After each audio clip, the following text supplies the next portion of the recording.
నేను ఎక్స్పీరియన్స్ అయినా ఉత్త జొన్నలు తిని కృష్ణానదిలో ఈత కొట్టేదానికి వచ్చినాడు ఒక ఆయన. ఆయన చాలా లావు 120 కిలోలు ఉన్నాడంట. నేను విజయవాడ పోతే కృష్ణానది ఈత కొడతా, ఆ కింద మడుగు ఉంటుంది కదా, ఆడ ఫ్రెండ్స్ అందరూ పోతా.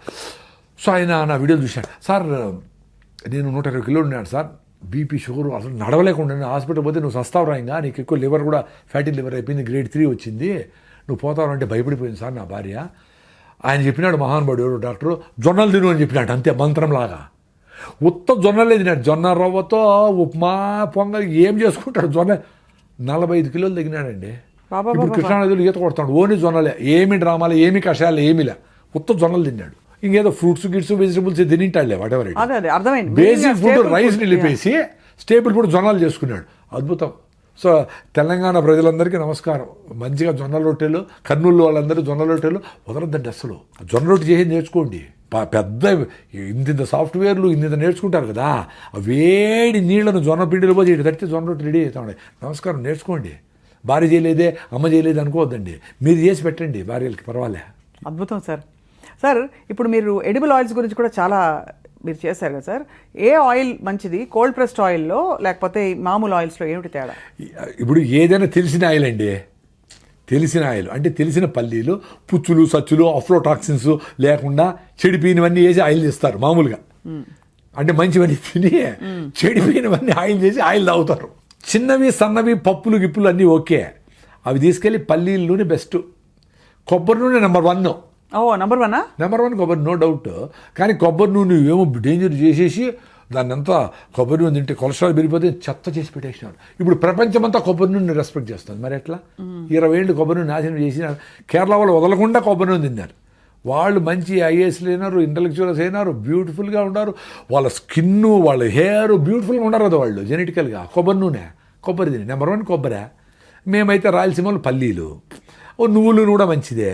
కుసుమలు అంటారు, సాఫ్లవర్, సఫోలా అంటారు కదా, సాఫ్లవర్ తెల్ల కుసుమలు, అది కూడా సూపర్ ఆయిల్. అన్నీ తిన్నక్కర్లే, 1-2 మార్చి రాయొచ్చు. ఆలివ్ ఆయిల్ వద్దు కదా. ఆలివ్ ఆయిల్ మన ఫుడ్డే కాదు, మనం ఎప్పుడు తినలా, మనకు తెలియదు. ఆలివ్ ఆయిల్ బాయిలింగ్ అసలు మనం ఫ్రైలు తింటాము, ఫ్రై చేస్తాము. ఆలివ్ ఆయిల్ సలాడ్గా ఏదో పోసుకొని తింటారు వెజిటబుల్స్లో, అంతేగాని olive oil is not a food to fry. High temperature తట్టుకోదు కదా. అవును, కరెక్ట్. స్మోకింగ్ పాయింట్ చూసుకోవాలి. అందులోన ఎంత కరెక్ట్గా నీకు అటు నుంచి వస్తుంది. అందుకనే అండి వెరీ సింపుల్ అండి, మీరు పల్లీల్ని పుచ్చులు లేకుండా తీసుకోండి, మీరు గానికాడికి పోండి, అది చెక్కగానికి అయితే మంచిది, లేదు ఇనపగానికైనా ఓకే. మీరు 10 రోజులు వాడేసేటప్పుడు ఇనపగానికి ఒకటే. ఇనపగానికి ఏమంటే మెటాలిక్ ఆక్సైడ్స్ రిలీజ్ అవుతాయి, అది మంచిది కాదు అంటారు ఇనప రుద్దినప్పుడు. అవును, చెక్క అయితే బెటర్ అని. సరే చెక్కగానికి ఉంటే చూడండి, లేకపోతే ఇనపదైనా చేసుకొని మీరు అక్కడే దగ్గరుండి నూనె తీసుకొచ్చి అది వాడేసుకోండి. నెల లోపల 15 రోజుల లోపల వాడి మళ్ళీ 15 రోజులు కావాల్సింది ఏదో పెట్టుకోండి. నెక్స్ట్ టైం నువ్వులు, అది బెస్ట్. అంటే సీయింగ్ ఈజ్ బిలీవింగ్. కానీ అది ప్రాసెస్ అవ్వదు కాబట్టి కొంచెం వాసన ఉంటుందా? 2 చాలా ఇంపార్టెంట్ ఏమంటే వడగట్టాలి. అందుకనే ముందు ఎండలో పెట్టి తేచి కింద ఉండేదంతా మళ్ళా గానికి ఎత్తుపోయి వేసి పైన ఉండేది వాడేవాళ్ళు. ఏమవుతుందంటే నలిపినప్పుడు ఆర్గానిక్ మ్యాటర్ కూడా ఆయిల్లోకి వస్తుంది. అప్పుడు మనకు పల్లీల నూనె ఏ నూనె అయినా చిక్కగా అనిపిస్తుంది, సీతులాగా ఉండదు. అవును, ఒపేక్గా ఉంటుంది. సో దాన్ని ఫిల్టర్ చేసేదానికి క్యాన్వాస్లో ముందు ఇంత ఫిల్టర్లు వచ్చేవి ఓల్డ్ ట్రెడిషనల్గా, ఆడిసి పెడితే ఈ గుడ్డలో ఫిల్టర్ అయ్యి ఆర్గానిక్ మ్యాటర్ అంతా అతుక్కునేస్తుంది, ఓన్లీ ప్యూర్ ఆయిల్ బయట వస్తుంది. ఆ ప్యూర్ ఆయిల్ ఎన్ని రోజులైనా అంటే 3 నెలలు 6 నెలలైనా ఏం కాదు. లేకపోతే ఏమవుతుంది, ర్యాన్సీడ్ అవుతుంది. మనం పల్లీలు అట్లే పెట్టేస్తే కొన్ని రోజుల తర్వాత స్మెల్ వస్తుంది. అవునవునవును. ఆయిల్ కూడా ముక్కవాసన. ఆయిల్ కూడా ఆర్గానిక్ మ్యాటర్ ఉంటే ఫిల్టర్ చేయకపోతే ముక్కవాసన వస్తుంది కదా, గ్యారంటీ. అందువల్ల బాయిల్ ఫ్రై చేసినప్పుడు మీరు దేవినప్పుడు ఆర్గానిక్ ఈ ఆయిల్కేమో బాయిలింగ్ టెంపరేచర్ 250-300 డిగ్రీలు, ఆర్గానిక్ మ్యాటర్ మాడిపోతుంది. ఆ మాడు తినేది మంచిది కాదు, అది క్యాన్సర్ వస్తుంది. సో ఏదైనా మాడు తినకూడదు, బార్బిక్యూ చేసేది మాడు తినకూడదు, డేంజర్. మాడు తినకూడదు, రుచి ఉండొచ్చు బట్ మాడు తినకూడదు. ఉప్మా మాడు భలే ఉంటుంది సార్, బాగుంటుంది. అదే నేను అందుకే చెప్తా ఉంటుంది, నేను 2 సార్లు చెప్పిన అంటే నేను టెంప్ట్ అయి తింటా, తినకూడదు, మంచిది కాదు అని. భలే ఉంది సార్ మీ విధానం, మీరు ప్రతిపాదించే చిన్న మార్పులు. అంటే నా ఎక్స్పీరియన్స్లే చెప్తాను నేను ఏదో ఎవరిని ఇంప్రెస్ చేయాలని. వేరే దేశాల్లో బాగున్నాయి సార్ పద్ధతులు, వాళ్ళు కూడా ఇలా మన ఇండియన్స్ అయినా ఇంత కాంప్లికేట్ చేస్తారు. జపాన్ ఈ కంట్రీస్ లో మంచి హెల్దీ అంటారు కదా. యాక్చువల్గా వాళ్ళు చాలా కరెక్ట్గా తింటారంట ఫుడ్. ఇప్పుడు ఇక్కడ ఆర్గానిక్ అని ఎందెందో చేసి చెత్తంతా చేసి అన్నీ ఏవేవో చేస్తారు. మా అమ్మాయి రిషివేది చదువు అయిపోయాక ఆమెకి ఎకనామిక్స్లో 100/100 వచ్చింది ఐసిఎస్సిలో ఇంటర్లో. ఆమె అంత 5-10 ఉంటుంది, మంచి స్పోర్ట్స్, భరతనాట్యం అన్నీ నేర్పి అన్నీ. ఆమె అంత చదువుతుంది నాకు తెలియదు ఎప్పుడు. సరే, ఆమె అది వద్దని ఫిలాసఫీ తీసుకునింది. అజీం ప్రేమ్జీ యూనివర్సిటీ బెంగళూరులో ఫిలాసఫీ, హిస్టరీ, లిటరేచర్ తీసుకొని మళ్ళీ బ్రాక్వుడ్ అని రిషివెల్లి వాళ్ళదే ఒకటి బ్రాక్వుడ్ ఇంగ్లాండ్లో ఒక స్కూల్ ఉంది. అక్కడ పోయి 1.5 year వాలంటీరింగ్ చేసి షూమేకర్ యూనివర్సిటీ ఉంది అక్కడ. అంటే ఎకనామిక్ ఇది ఎకాలజీ మీద అది మంచి యూనివర్సిటీ, ఎకాలజీ ప్రకృతి పర్యావరణ శాస్త్రం. అక్కడ పీజీ చేసి ఆమె రిటర్న్ వచ్చి ఇప్పుడు కూరగాయలు పండిస్తాం. సో అక్కడ బ్రాక్వుడ్లో ఉన్నప్పుడు ట్రూత్ఫుల్లీ ఏ సీజన్లో వచ్చిన ఫ్రూట్సే తింటారు అంటవాళ్ళు. బాగా పనిచేస్తారు.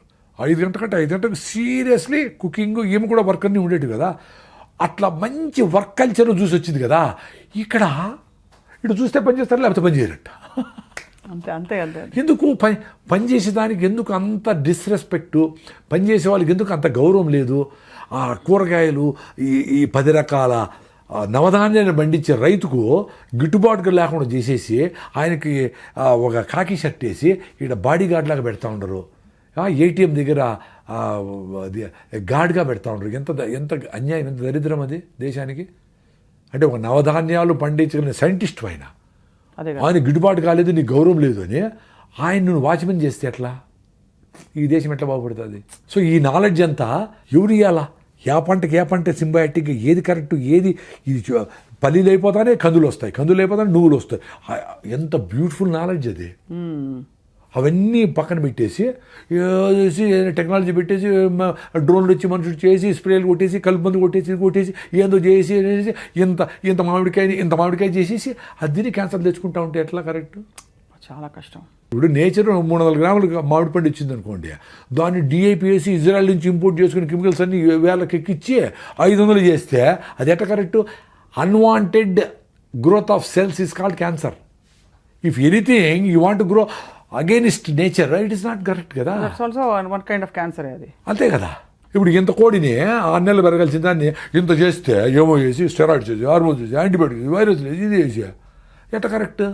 నువ్వు కూడా న్యాచురల్గానే పెరగాల.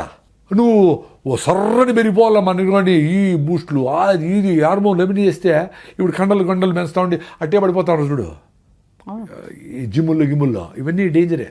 తెలియనివన్నీ ప్రోటీన్ పౌడర్లు, చెత్తలు, కుప్పకొలిపోతున్నారు.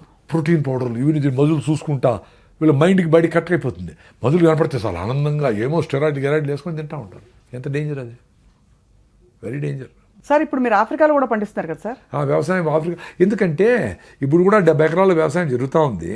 మా దగ్గర పనిచేసే వాళ్ళు కూడా చిన్నగా ముసలిళ్ళు అయిపోయినారు, కొంతమంది చదువుకున్నారు వెళ్ళిపోయినారు, అవన్నీ జరిగినాయి. ఇప్పుడు రెగ్యులర్గా పొలం మీదకి వచ్చి కూరగాయలు, పుచ్చకాయలు, కర్బూజకాయలు వాటికి ఆర్గానిక్గా ప్రిపరేషన్ చేసి కొట్టడము వీలు కావడంలే. We should accept the fact కదా. అవునవునవును. ఇప్పుడు వ్యవసాయం ఇక్కడ గిట్టుబాటు కావడం లేదు అనేది చెప్పాలంటేనే బాధపడితే ఎట్లా? It's a fact. ఇప్పుడు ఏంటి, టమాటాలను కూడా ఒక్కొక్క చెట్టు 1 కిలో ఇచ్చే చెట్లను 1 కిలో 8 కేజీలు చెట్లు చేసేస్తారు. 8 times 6 టన్నులు 8 టన్నులు వాడేటి పంట పండేటివి మాకు టమాటాలు 50 టన్నులు ఇప్పుడు పండుతూ ఉండేది. దానికి కావాల్సినట్లు వీడి సైడ్లో పేపర్ వేసి ఇదేసి గుచ్చి డ్రిప్లో ప్రతి వారం ఎక్కిచ్చి అట్లా అబ్యూజ్ చేసేసి సాయిల్ చంపేసి, సాయిల్ అంత శక్తి లేదు పాపం ఇచ్చేదానికి, దానికి ఎక్స్ట్రాగా ఇవన్నీ ఇచ్చి టమాటా లాంటి పదార్థాలని మీకు అమ్ముతూ ఉంటాం 50 టన్నులు చేసి, విచ్ ఈస్ వెరీ డేంజరస్.